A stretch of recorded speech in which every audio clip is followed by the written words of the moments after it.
pide que le haga balance de su vida.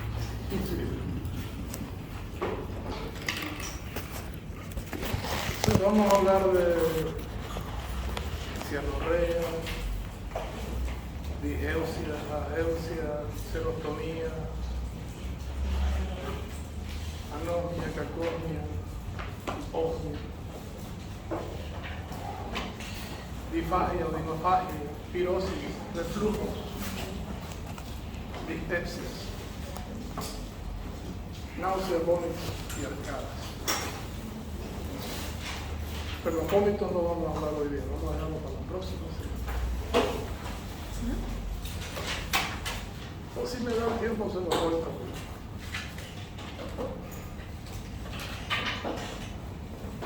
Entonces es un tema más de conceptos que de otra cosa.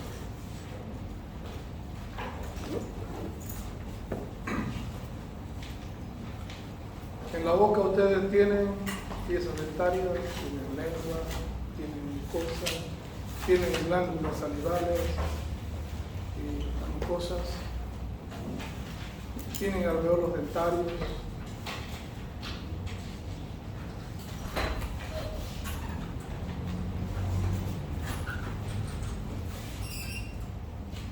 La boca nos puede generar varias alteraciones o varias manifestaciones y está muy relacionada con lo de las fosas nasales.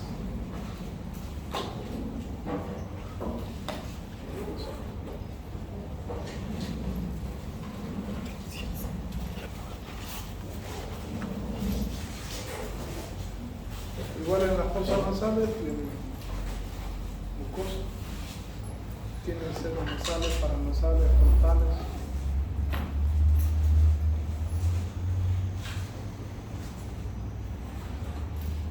También nos da manifestaciones, muchas veces cruzadas con la de la boca, tomando en cuenta la inervación que tiene.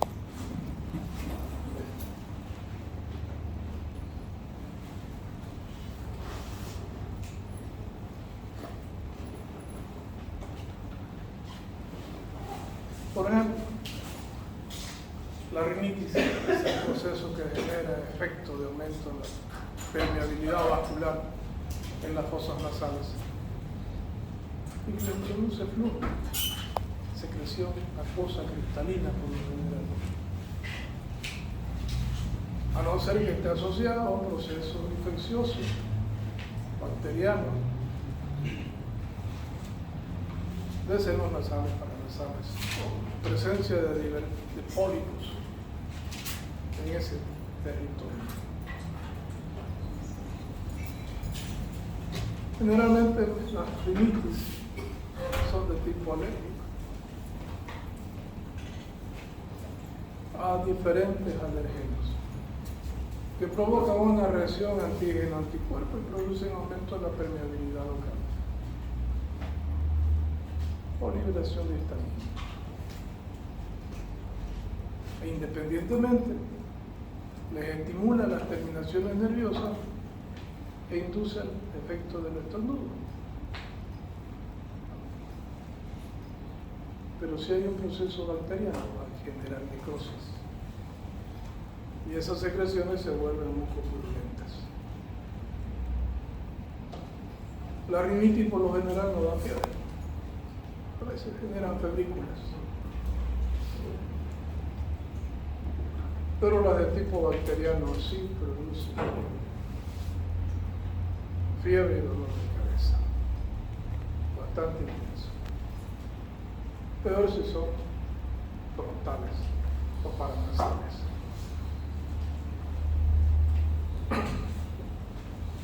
Como producto siempre de esta agresión que puede sufrir la mucosa nasal, o el nervio olfatorio, o el bulbo olfatorio, nosotros podemos tener trastornos en el efecto de la olfación. De que muchas veces podemos oler por demás, demasiado intenso. Esa es la hiperosmia. Otras veces nos cuesta percibir los olores. Esas son las hiposmias. Otras veces pueden existir olores que a nosotros no nos gustaban y de un momento a otro nos empiezan a gustar de forma transitoria. O puede ser que sean olores que a nosotros nos gustaban percibirlos y de pronto se tornan no agradables. A eso se llama cacosmias.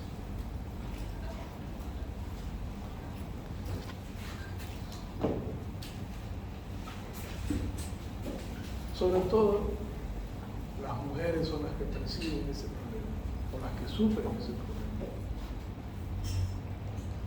Principalmente asociados a trastornos hormonales, como el efecto del aumento de gonadotrofinas en los primeros 3 meses del embarazo. Gonadotrofina producida por el saco coriónico.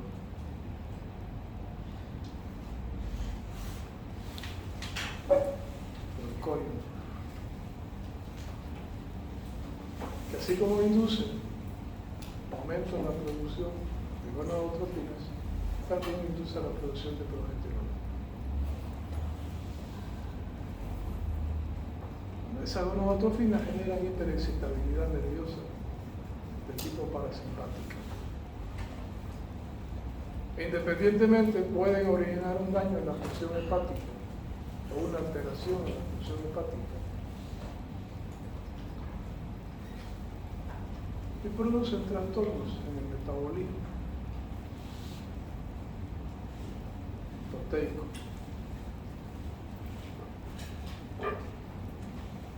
Pero esa estimulación nerviosa induce a que la persona tenga ese problema, que perciba mal los olores o que le gusten cosas que no le gustaban antes. Esas son las famosas cacosmias. Las hiposmias están relacionadas a una disminución parcial de esa capacidad de olfacción asociada a la extensión de terminaciones nerviosas libres a nivel de la mucosa nasal o producto del edema que se produce en la mucosa nasal. Como cuando ustedes están, inclusive puede haber hasta anosmia, cuando ustedes están muy resfriados. Se les congestiona tanto que no perciben nada. Entonces no hay captación, no hay transporte de estímulos. Otras veces son las terminaciones nerviosas que llevan el estímulo a las que son destruidas por traumas o por efectos de desmielinización o asociadas a lesiones del nervio olfatorio o asociadas a lesiones del bulbo olfatorio. Entonces la persona no percibe olores de ningún tipo por más esfuerzo que haga. Ahí son las famosas anosmias, que eran famosas en el COVID, ¿no es cierto? Generalmente asociado a ese efecto de desmielinización que sufría la vía nerviosa, el nervio óptico, el nervio olfatorio, inclusive que llegaba a afectar el nervio olfatorio. Dependiendo del tiempo de regeneración de esa vaina de mielina, es que duraba el tiempo de pérdida del olfato. Lo contrario es cuando existe hiperexcitabilidad de esas terminaciones que pueden percibir a muy poco estímulo esa percepción de olores. Entonces son las hiperosmias. También pueden ser asociados a procesos inflamatorios.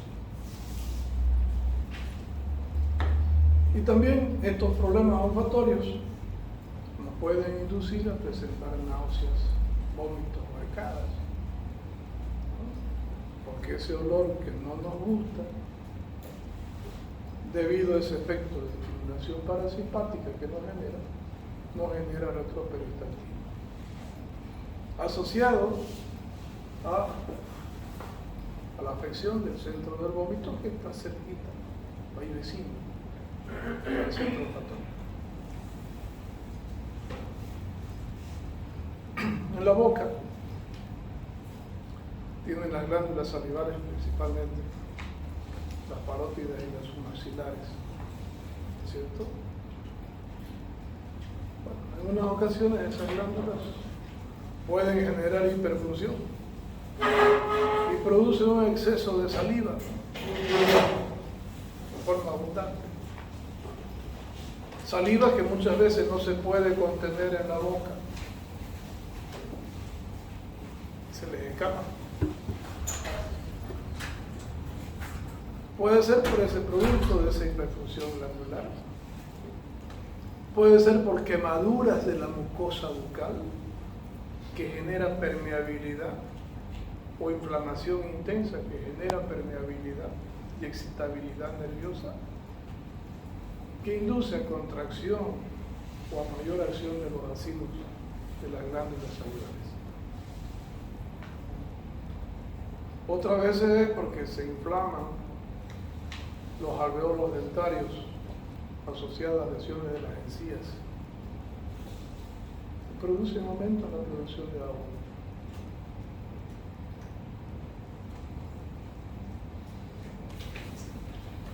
Otra vez es porque ustedes están mirando algo, lo están deseando, lo están oliendo y empieza su boca a secretar.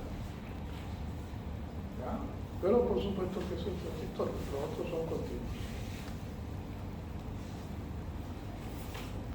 Las aftas en la lengua o en la mucosa, ya sean de origen bacteriano o de origen micótico o de origen viral, también induce a vasodilatación y aumento en la permeabilidad, que induce a mayor trasudado.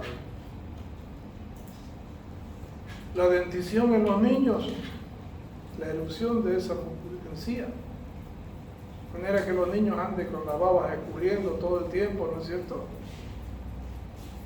Y no es porque lo besó la madre o lo besó el pariente, son las encías que están ahí irritadas. Entonces eso se llama cianorrea, el exceso de producción de sangre.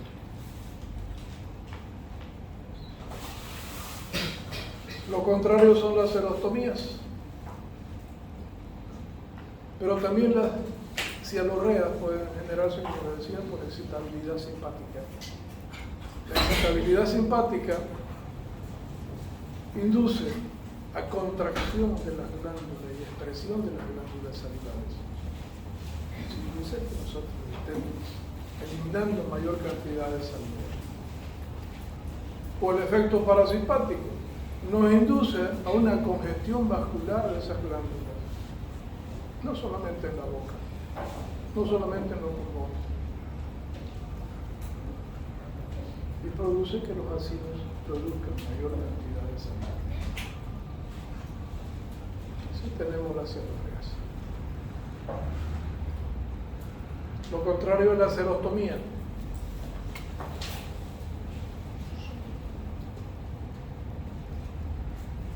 Serostomía.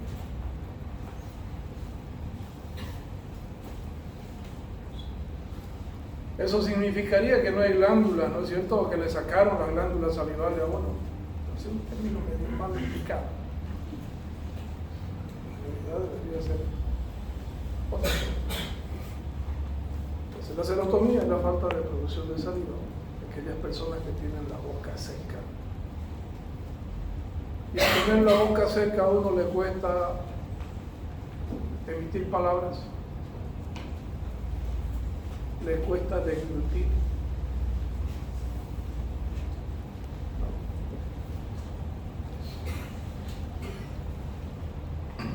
Por último, hace que se quede el alimento ahí en el tercio superior del esófago.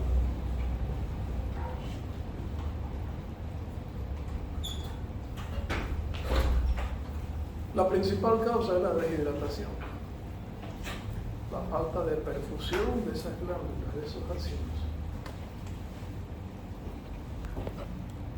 la hipovolemia, por redistribución o pérdida de líquidos, la extirpación de las parótidas, que son las principales, o de las submaxilares, porque también están las sublinguales.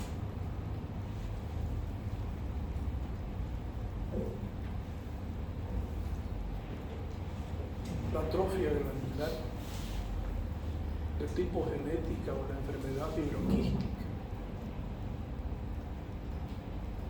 Entonces son trastornos, independientemente de los procesos quirúrgicos, la compresión o la destrucción o la obstrucción de los conductos o de las glándulas por traumas, cálculos, porque también hay cálculos en los conductos glandulares asociados a hiperparatiroidismo y exceso de acción de la paratormona.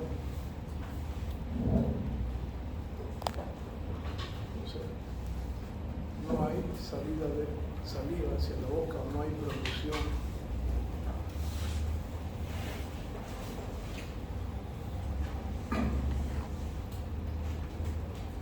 Otra cosa que puede generar en la boca es el mal olor, la famosa halitosis.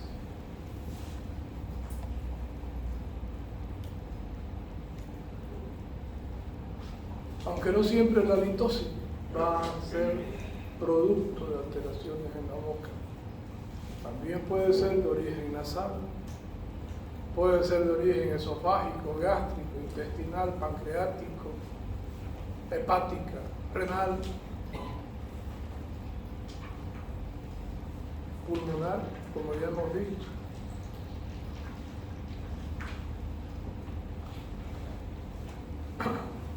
Generalmente se entiende por halitosis el mal olor que desprendemos al enunciar palabras, un olor fétido,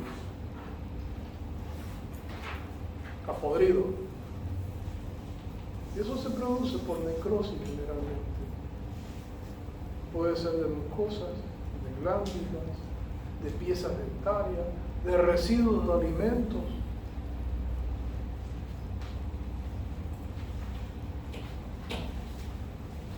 Sobre todo las inflamaciones o las necrosis, las caries,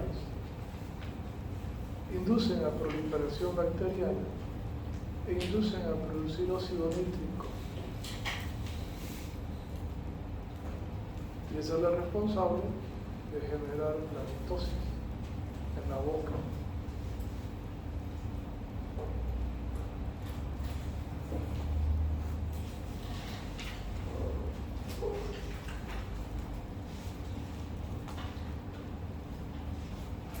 Otra alteración que podemos encontrar por alteración en la boca son los trastornos del gusto, las famosas disgeusias. Disgeusias es la percepción anormal de un sabor.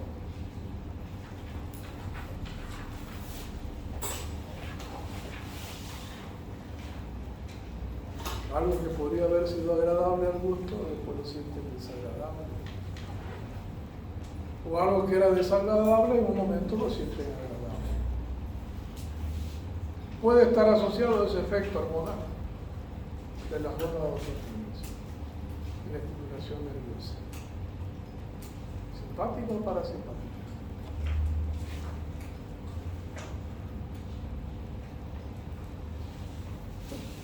Pero también puede estar asociada a lesiones de las terminaciones nerviosas en la lengua, dependiendo si se afecta en la punta, la parte lateral o el surco de la B, que es donde están las terminaciones nerviosas para la percepción de los sabores, dulce, amargo, picante, salado.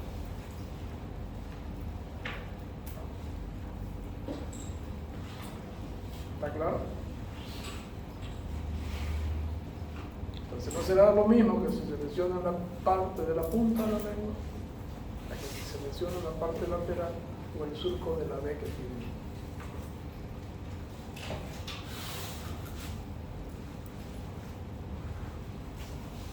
Las ageusias es la falta de percepción de sabores, totalmente.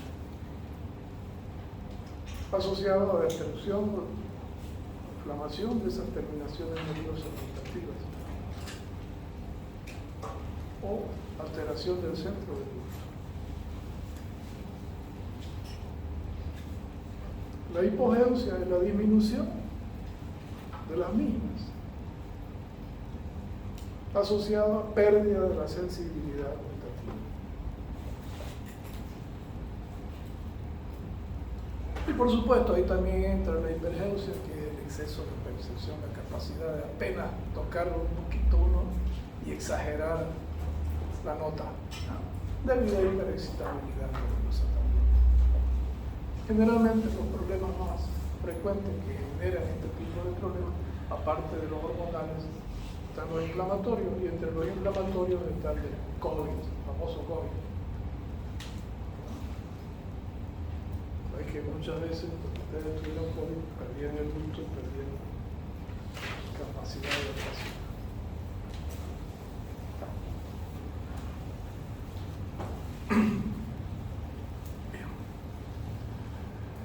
En la boca también tiene amígdalas palatinas, asociadas a la faringe, amígdalas faringes y amígdalas linguales. Y esas pueden ser objeto de inflamación y de puntos de necrosis. Esas también pueden generar mal humor. Y esas glándulas también, esas adenoides o esas amígdalas, responsables muchas veces en el adulto de cierta edad de la capacidad de defensa, pueden ser asiento de infecciones bacterianas como el streptococo beta hemolítico del grupo A con mayor frecuencia. Es que uno sufre de amigdalitis o faringoamigdalitis. Y esa bacteria, al entrar y colonizar las amígdalas, genera áreas de necrosis, como los granulomas que habíamos visto en los pulmones, y forman pequeños puntos amarillos que se pueden ver a simple vista, que se llama calcio.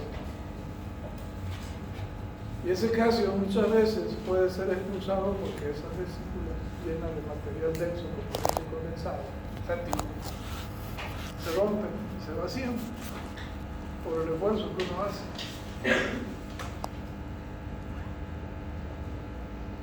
Y cuando salen dejan cavernas vacías, dolorosas y que muchas veces sangran.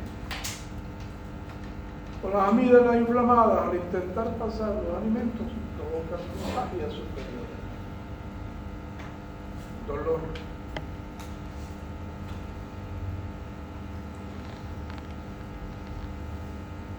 sensación de atoro, y algunas veces imposibilidad de poder deglutir. Y muchas veces pueden ser objeto de estímulo para generar vómitos.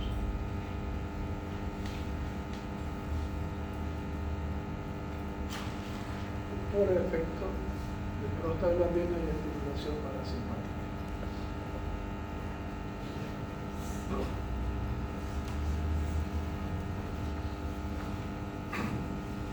En el esófago entonces tenemos tres porciones, una parte superior, una parte media y una parte inferior.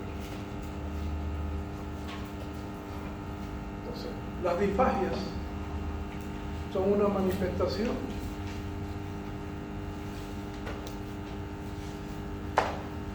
de falta de pasaje de los alimentos a nivel del tercio superior, desde la boca hacia el estómago.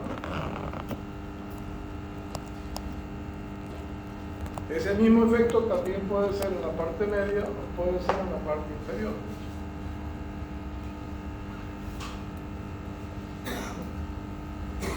Independientemente que la hipertrofia amigdalar nos origina dificultad para el pasaje, también la falta de producción de saliva nos origina disfagia.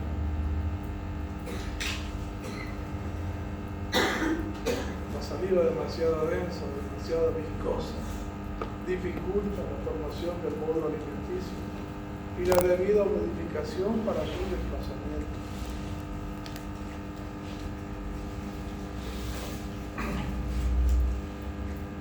En el tercio superior del esófago, ¿qué tipo de musculatura tiene?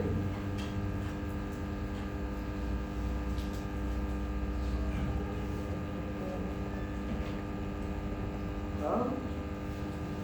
Autosugestión. Lisa. Fibras musculares. Lisa.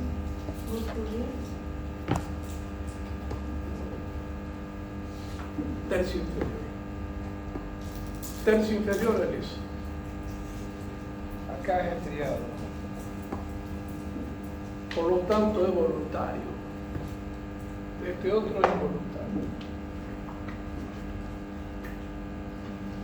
Y aquí es un territorio de transición, de mezcla, de tercio medio.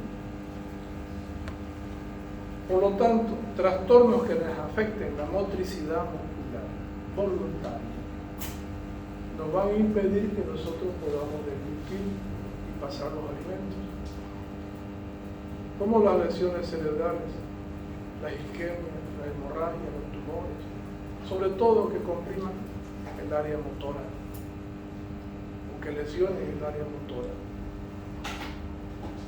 Nos generará parálisis o hemiparálisis de ese esófago, de esos tercios superiores, dificultando totalmente el proceso de la deglución o parcialmente. Por eso es que los que sufren a veces tienen que meter sonda para alimentarlos, ¿no es cierto? Porque si no se pueden contrapiar.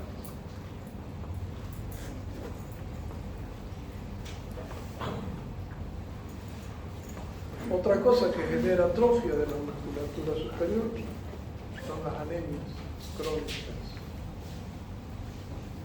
El famoso signo de Vinson-Blumer.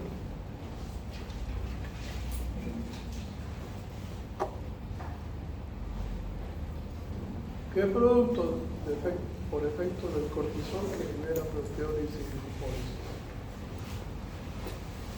No solamente en la musculatura periférica.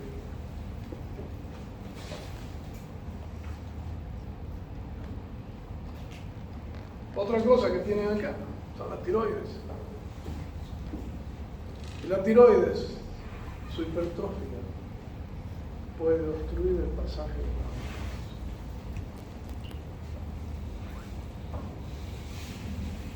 También puede ser ese efecto generado o asociado a cuerpos extraños que se enclaven en esa zona, como la famosa espina del pescado.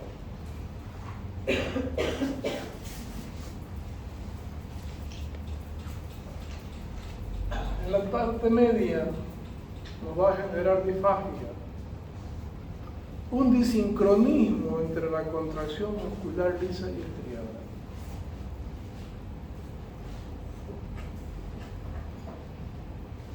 Esa falta de coordinación. O nos puede generar mala deglución, la pérdida del tono muscular de esa pared del esófago,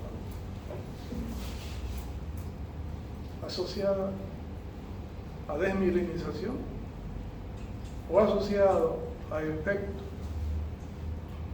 de destrucción de sus plexos nerviosos, sobre todo en los áreas. Nos va a generar un esófago flácido. Cuando nosotros entramos alimentos va a llegar hasta cierto punto y no va a pasar.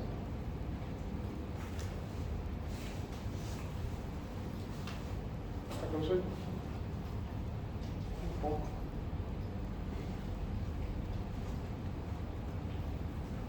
O pueden ser tumores de esta pared esofágica que crezcan hacia la luz y lo obstruyen de forma parcial o total. O pueden ser pólipos que crezcan en la luz del esófago. O pueden ser divertículos que se formen y que generen procesos inflamatorios en el espacio localizado, sin dificultad para pasar. O pueden ser cuerpos extraños. O pueden ser procesos cicatrizales de tipo retráctil, asociados a traumas, quemaduras, los que toman lavandina, se queman por alca. Independientemente de lo que toman ácido, también les genera el mismo efecto. Así que lo intenten. Traumático es. Y las secuelas que le dejan.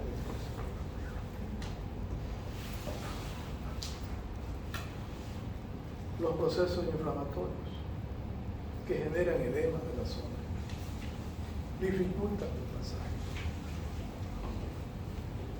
En la parte inferior pueden ser acalasias congénitas o adquiridas, o fibrosis cicatrizal del tercio inferior del esófago.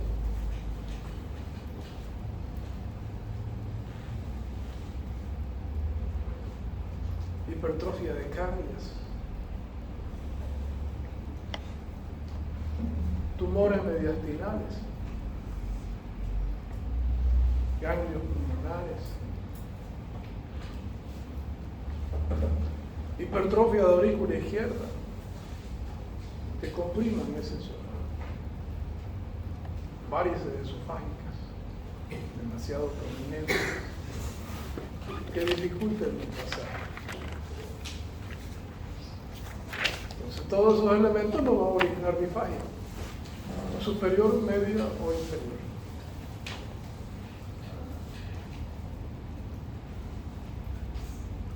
Al mismo tiempo también tenemos la orinofagia, o el dolor que origina el pasaje de los alimentos desde la boca hacia el estómago. No es lo mismo difagia que orinofagia.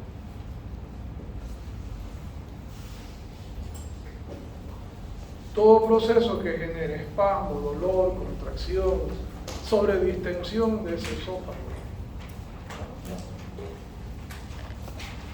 rupturas, traumas,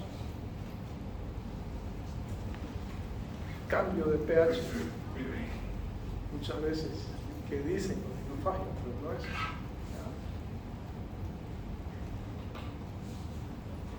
Sobre todo la esofagitis, nos producen otra manifestación. Entonces, todos esos elementos generan dolor a la deglución. Y eso tienen que diferenciarlo de la pirosis, que es el dolor que produce a nivel retroesternal, con sensación de boca amarga o picante muchas veces, la devolución del contenido gastrointestinal. Va a ser ácido si proviene del estómago, va a ser amargo o picante si proviene del intestino, asociado a jugo pancreático, biliar o intestinal.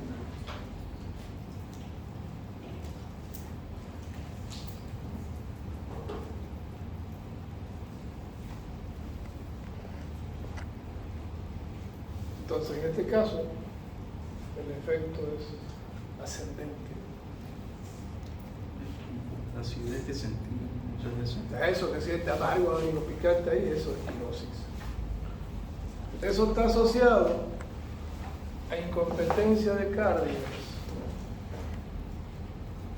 Está asociado a hernias.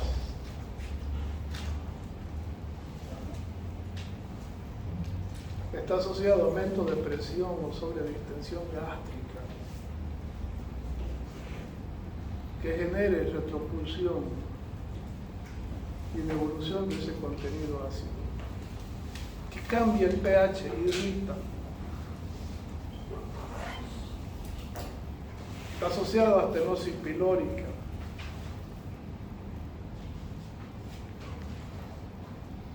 o a trastornos de gastritis.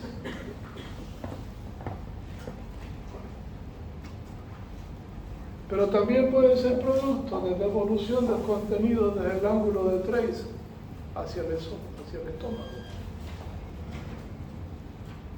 Y cuando eso sucede, el contenido igual se sale hacia el esófago, por estenosis, por obstrucción intestinal, por compresión, por adherencia, asociado a retroperistantismo. Entonces eso es lo que hace que cambie el sabor.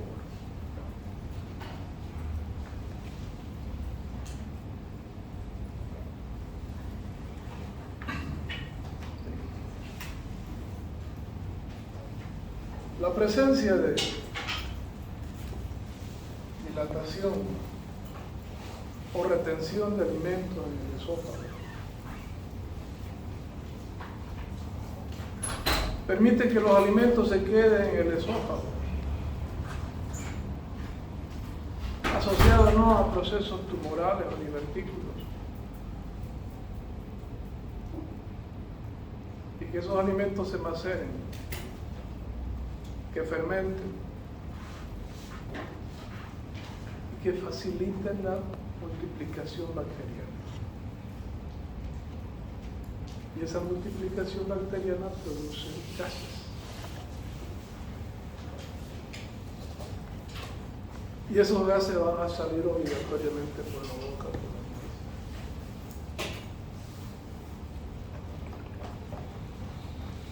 Entonces te va a generar halitosis por una parte. Y por otra parte les va a generar reflujo esofágico, donde el contenido puede ser alimentos enteros, triturados, semitriturados, pero no digeridos. Doctor, ¿es lo mismo reflujo gastroesofágico que esofágico? ¿Es lo mismo?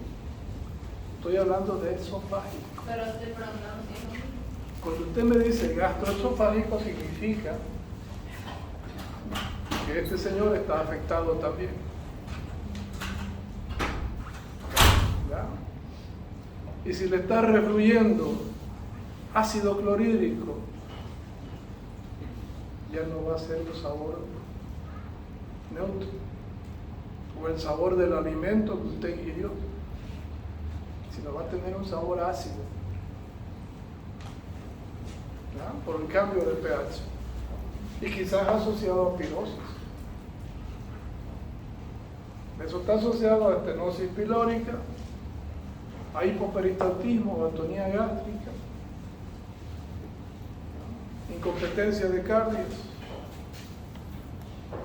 aumento de presión exagerada en el estómago por exceso de alimentos líquidos y sólidos, que producen nuestro peristaltismo en el contenido sebaceal.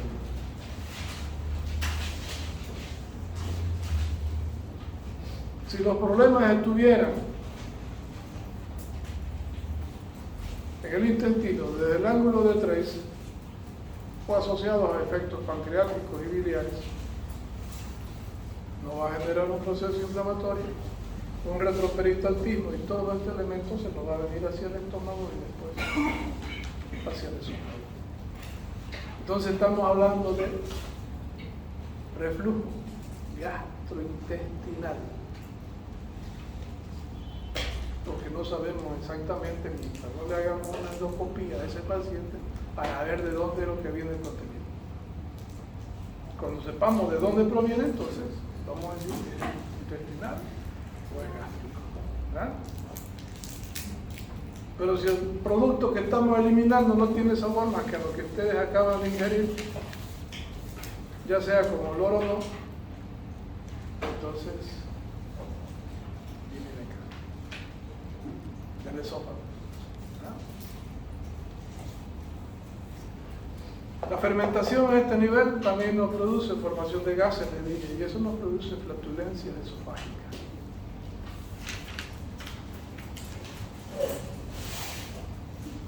La retención de alimentos en el estómago produce su fermentación, su maceración, la multiplicación de gérmenes y procesos inflamatorios. Produce gases. Genera flatulencia de origen gástrica, asociado a sobredistensión del estómago, sensación de pesadez o llenura. Produce el dolor parecido al ángulo pectoris. La misma característica, tomando en cuenta que tienen la misma inervación. ¿Ya?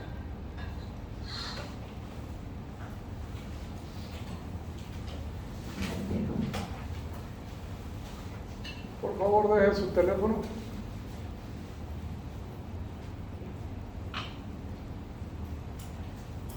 Entonces, procesos obstructivos, compresivos, retracción fibrótica de intestino,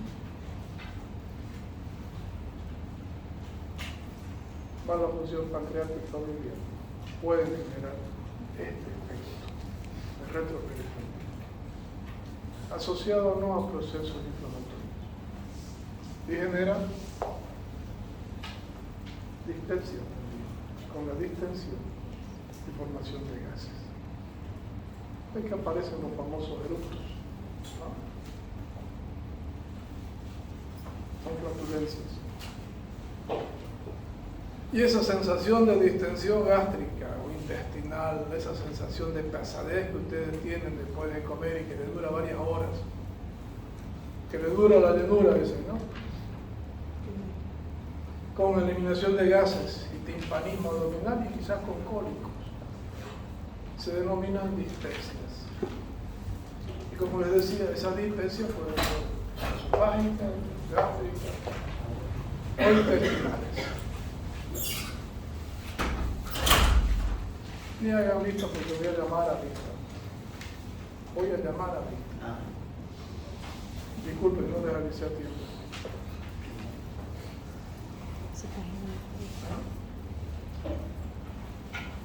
Cuando los gases salen por abajo, ya ustedes saben qué se llama. ¿Sí? Pero eso generalmente son productos de formación de gases en la parte distal del intestino.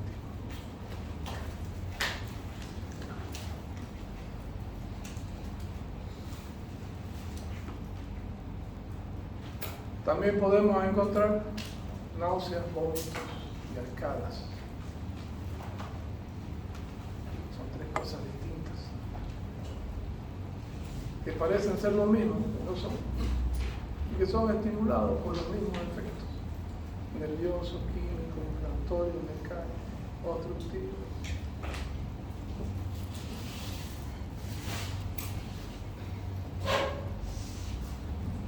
Las náuseas es una sensación de vaivén, de peristaltismo descendiente o retroperistaltismo entre la boca y el esófago.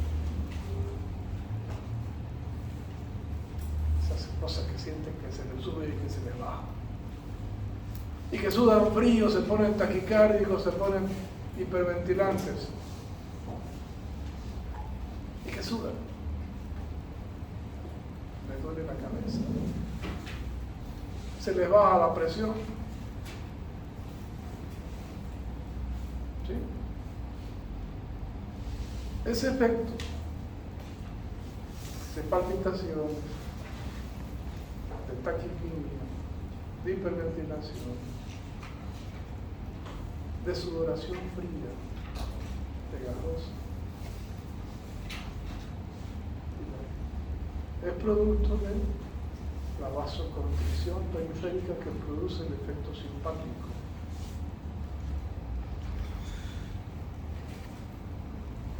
Y ese mismo efecto simpático que produce el efecto estimulador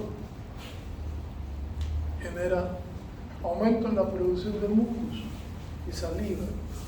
Saliva en la boca y mucus en el esófago y el estómago. Inhibe la producción de ácido clorhídrico de forma transitoria. Y produce, asociado a ese efecto de estimulación nerviosa, retroperistaltismo desde el ángulo de Trace, que lleva el contenido hacia el estómago. Y simultáneamente el diafragma está generando este efecto. Contracciones rápidas y leves. Eso permite que la presión intraabdominal aumente, que favorece el retroperistaltismo.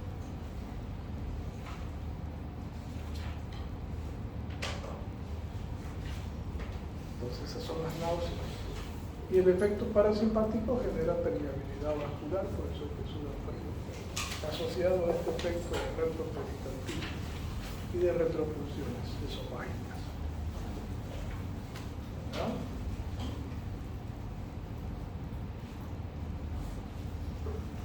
Y muchas veces hay que en ese estado nauseoso.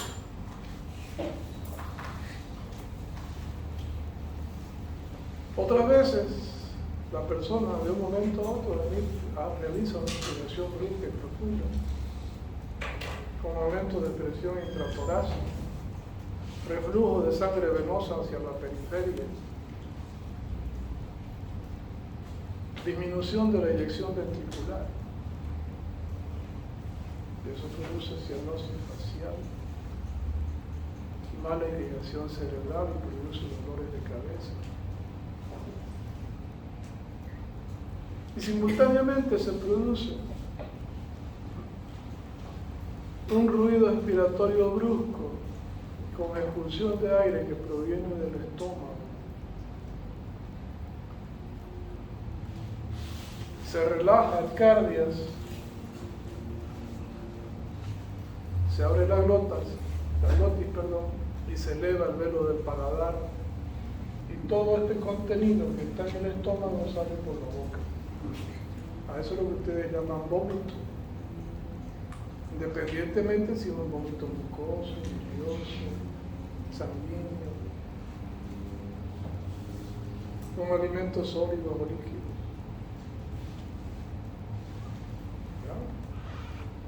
La condición para ello es que se abran carnes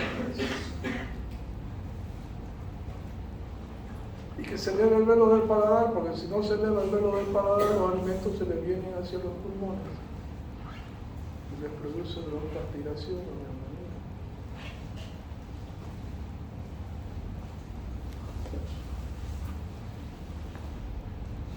Cuando se produce todo el mecanismo del vómito y el paciente emite ese esfuerzo respiratorio, hace ese ruido que ustedes hacen, ahí arrodilladito en el inodoro, ¿no? Y no sale nada más que saliva por la boca, se llaman arcadas. Eso se produce porque el cardias no se abre, permanece cerrado.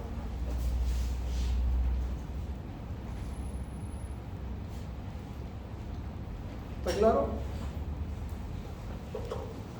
¿Sí? Mejor. ¿Alguna pregunta?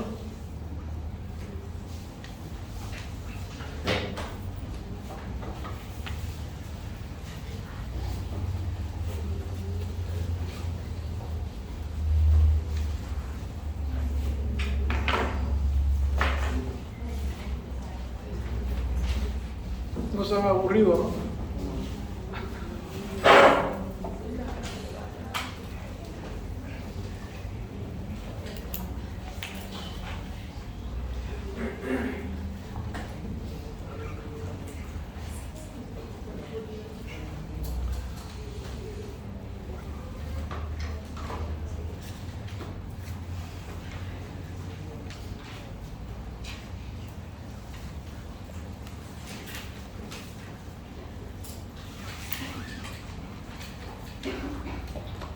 Vamos a hablar de vómitos. Tengo media hora de clase. ¿De qué? Vómitos. Vómitos. Exclusivamente de vómitos.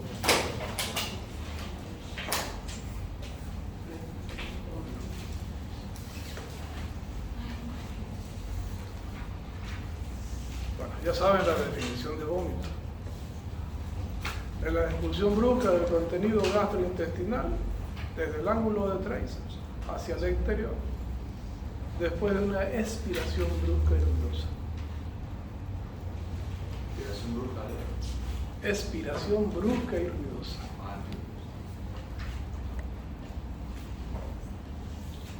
Los vómitos pueden ser centrales o pueden ser periféricos.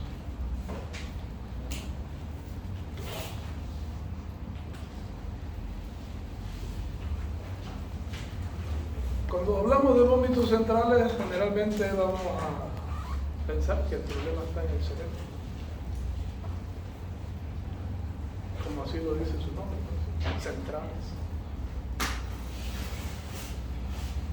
En cambio, cuando hablamos de vómitos periféricos, estamos hablando de cualquier otro tipo de estímulo que nos produzca en alguna parte del organismo y que nos genera producir vómitos.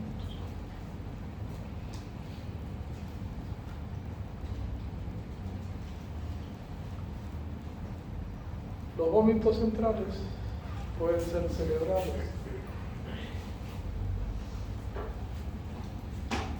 cerebrales,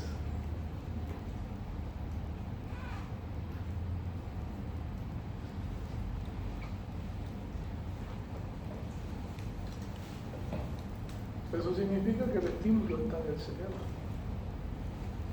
La causa del estímulo del centro del vómito está en el cerebro. O es el centro del vómito mismo que está afectado. O la zona de gatillo del vómito, que se encuentra a nivel de la primera vértebra cervical. Y que produce los mismos efectos.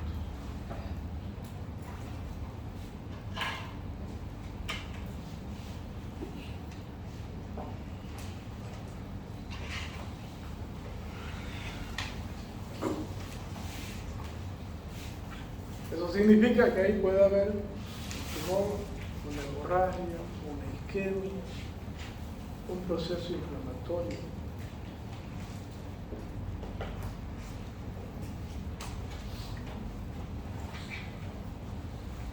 Que está afectando al cerebro.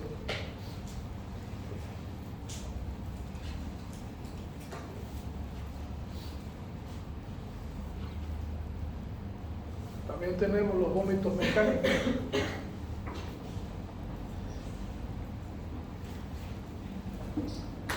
Esos están asociados a todo proceso que nos produzca compresión de meninges o irritación de las mismas.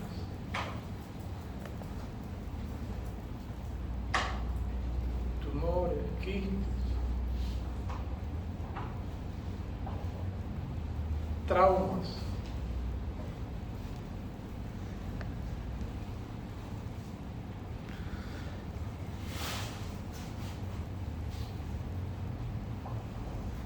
Y podemos tener también vómitos reflejos de origen central.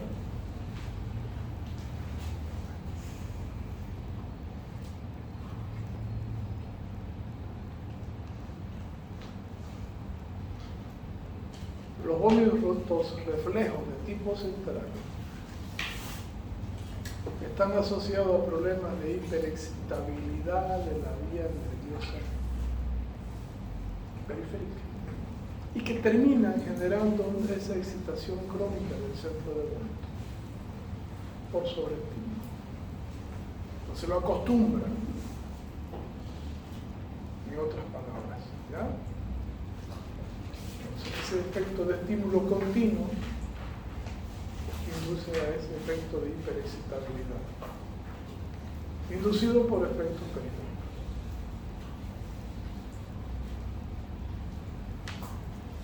Por ejemplo, las gastritis crónicas producen excitabilidad de la vía simpática parasimpática, que son los que llegan los efectos de retroalimentación, por estímulo de retroalimentación, y van a generar ese efecto. La sífilis produce desmielinización periférica y terminan generando un efecto central. La siringomielia termina generando un efecto central por desmielinización periférica.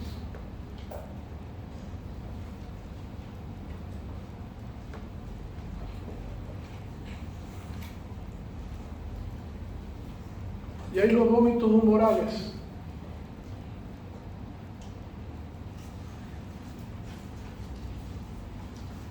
Eso significa que el estímulo al cerebro o el efecto cerebral es desencadenado por elementos que contiene la sangre que llega al cerebro,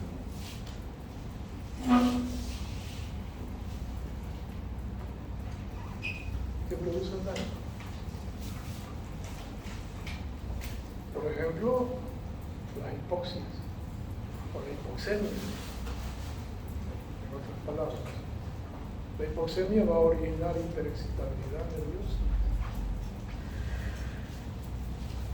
Asociada a esa falta de perfusión cerebral, asociada a esa vasodilatación y producción de óxido nítrico que se produce, asociado al edema y la irritación meninge que se produce.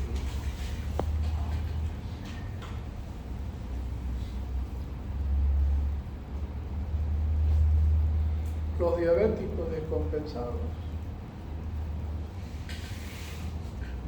producen exceso de presencia de glucosa en la sangre, ¿no es cierto? Generan hiperglicemias descontroladas.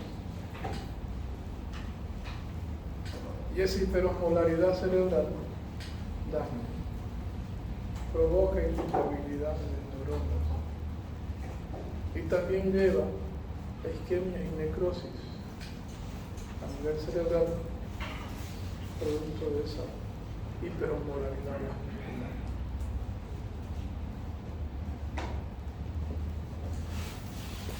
Las pancreatitis producen activación de la tripsina.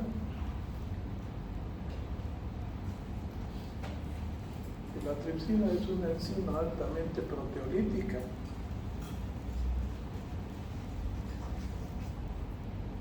que no solamente hace efecto de proteólisis local o sistémico, también hace proteólisis central. Y acá destruye las neuronas, destruye las proteínas de las neuronas, destruye vasos y con ello genera mala despolarización, irritabilidad, generando no solamente náusea y vómitos, sino con delirio, alucinaciones, convulsiones o muerte del paciente por coma hiperosmolar. ¿Cetóxico o no cetóxico? Los cuerpos cetónicos, producto de la falta de acción de la insulina, también generan hiperexcitabilidad neurológica.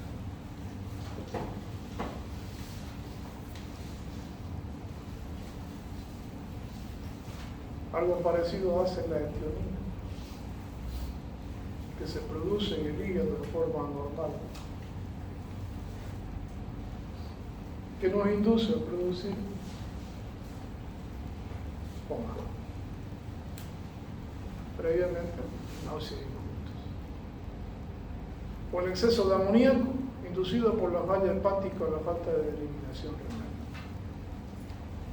Esas hiperamoniemias nos inducen a hiperexcitabilidad neurológica y nos inducen a producir náuseas y vómitos, independientemente que nos generan trastornos vasculares periféricos y fallas cardiorrespiratorias.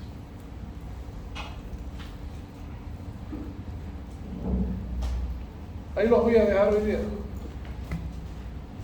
Vamos a continuar con vómitos periféricos la próxima semana y vamos a hablar de diarrea y síndrome de mala absorción. ¿Ya?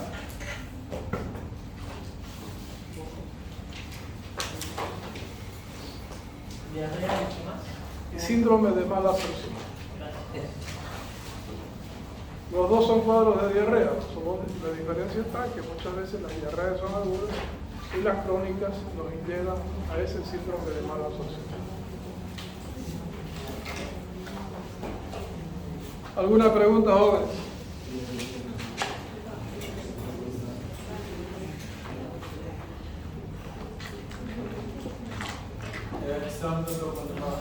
¿Ah? ¿Quieres saber cuántos uno tiene?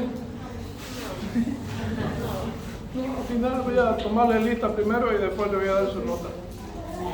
Aquel que quiera ver su examen, que venga, que con gusto lo voy a recibir. ¿Ah? Creo que el que me sacó la mejor nota no ha venido.